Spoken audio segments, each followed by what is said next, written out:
So this is the Deputy President of the organization, SADTU. The Deputy President of SADTU is here, and the Deputy President of SADTU is to ascend to the podium.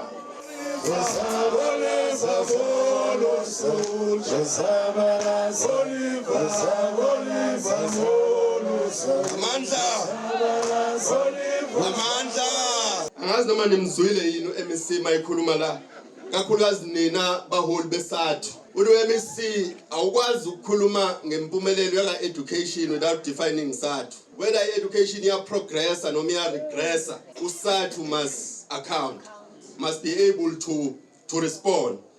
Lento ithi kuwena njengomholi kaSADTU, uSADTU remains the political center, the nucleus of education, because uSADTU understand the transformation. Education as a department is the site of delivery. Siyafisa kodwa ngokukhethekileyo ukubingelela umndeni wakaKunene, sibingelele omchenge, sibingelela amadolo, sibingelela oZulu.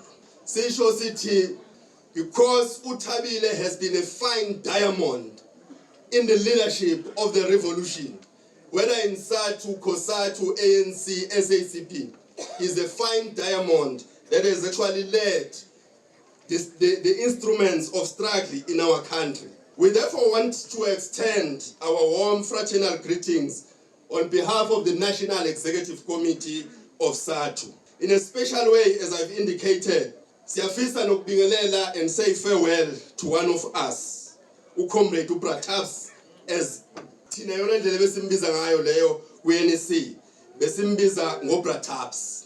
NgesiZulu, as the National Executive Committee, size lapha ukuzobhonga emswaneni. Umnumzane umayine enenkomo esibayeni, ubethi mayihlabe yodwa inkomo, bese ziyabuya zonke sifakwe esibayeni kuthiwa isebuhlande kule province. Ziye la ifele khona le enye, la umswane wayo ukhele khona ziyobhonga khona. Ziyobhonga emswaneni, this zithi one of us ulele la. Kodwa ke siya understand thina ukuthi if you are a revolutionary, a social scientist, you understand ukuthi uThabile akabhubhile. uThabile has changed his form of existence. His ideals will continue to live in us. I stand here in front of you on behalf of the National Executive Committee of SADTU with a heavy heart, with every cell in my body sticklingly very painful or paining. At the very same time, I have a feeling and feelings of satisfaction that Bratabs has lived his life to the fullest. He has run and completed his race.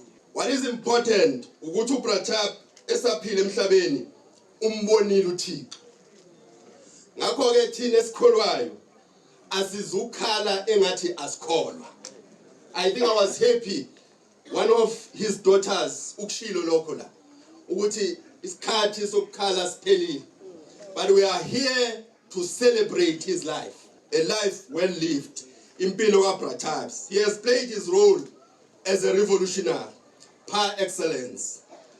It is to this extent that equally we believe that lenkonzo ingehlelwanga sisithi kepha ihlelwe emazulwini kufanele kube inkonzo yama celebrations, si celebrate impilo kaBratabs.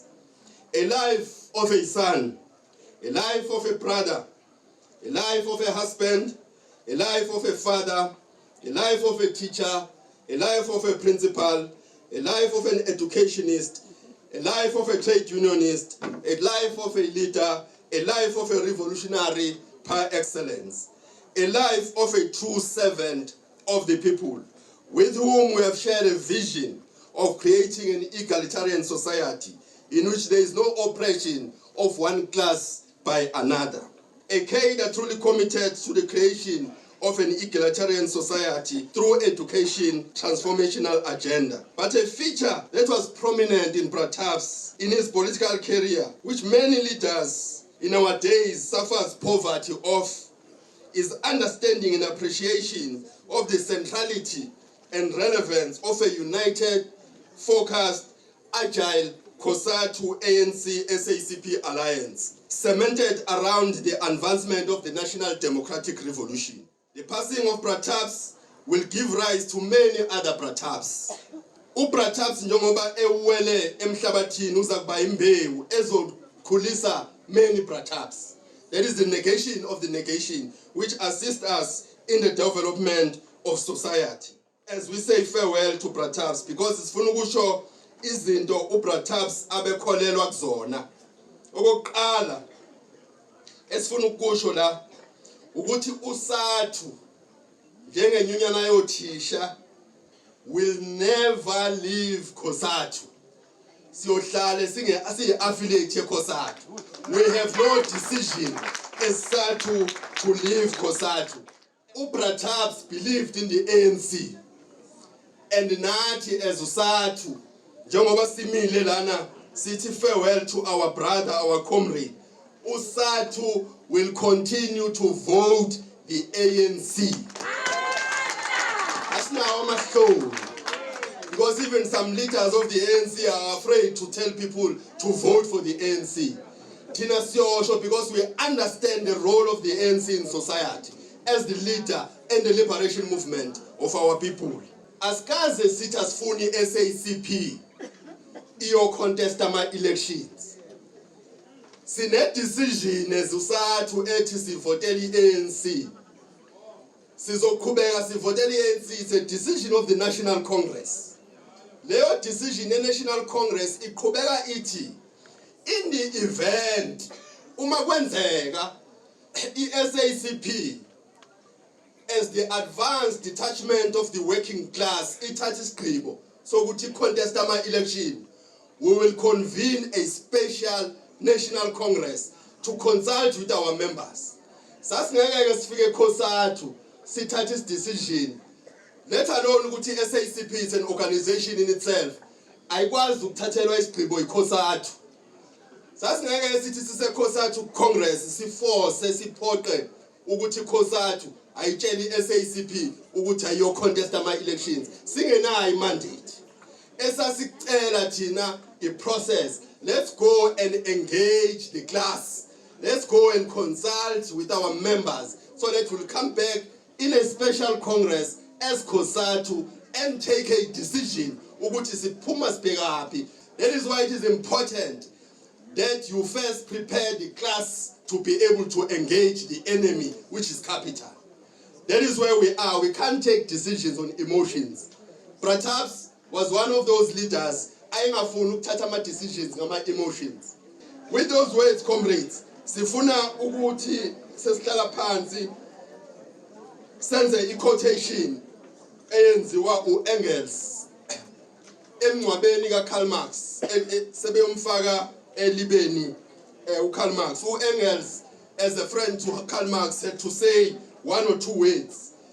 Amongst the words he said, this is what he said, Engels, I quote, "Fighting was his element, and he fought with passion, a tenacity and a success such a few could rival. And he died beloved, revered and mourned by millions of revolutionary fellow workers. I make bold to say that, though he may have had many opponents, he had hardly one personal enemy. His name will endure through ages, and so also will be his work," unquote. These words said by Engels to Karl Marx, I find them relevant to say to Prataps. To say he was a fighter, he fought with passion, tenacity, and very few people would stand on a debate with Prataps. He died loved by many. Today is evidence to that. And he has never made enemies, although he had so many opponents. It is my belief that revolutionaries do not perish nor die, but they only change their form of existence. They may disappear in the face of the earth as they are being called to higher services. However, their ideals, beliefs continue to exist and continue to live in our hearts, in our minds, and in our consciousness. For that, they will never be mortal in our minds. It is against this belief that I know that Comrade Pratabs, though classified as dead, but he continues to live in me, in us, with us in him as well. Comrade Pratabs, this is the message esikuthuma nayo. Sithi ku Pratabs akazidlulisela umyalezo kwabanye othisha ukuthi thina njengamalungu eSADTU sizoqhubeka siubambe umzabalazo wothisha ukushintsha impilo zothisha. Simthuma kothisha abafana noMatthew Goniwe, uFort Talatha, uSimphiwe Mnguni, uFezeka Loliwe, uPaul Gabada, ugama lakhe Landile Gwayi, uGeorge Lukwe, uThemba Kojana, uSparo Mkhonto, uOliver Tambo, and many other leaders of our gallant union as they welcome him. Sifuna ke, as we celebrate the life of Pratabs, ukudlulisela the portrait as SADTU emdenini waka Pratabs. This is also a banner ehambisana nalesi sithombe sithi siyabonga ukuthi basiboleke uPratabs, siyabonga ukuthi basiboleke one of their finest, abe with us and be with us, and he will forever continue to be with us engqondweni nasenhlizweni nasemphefumulweni yethu. Amandla SADTU wami ngibambe ngesandla ndingawi emuthweni. SADTU wami ngibambe ngesandla ndingawi emuthweni. SADTU wami ngibambe. This is SADTU Online TV, coming live from Matthew Goniwe House. This is Nomusa Cembi, your host. Amandla.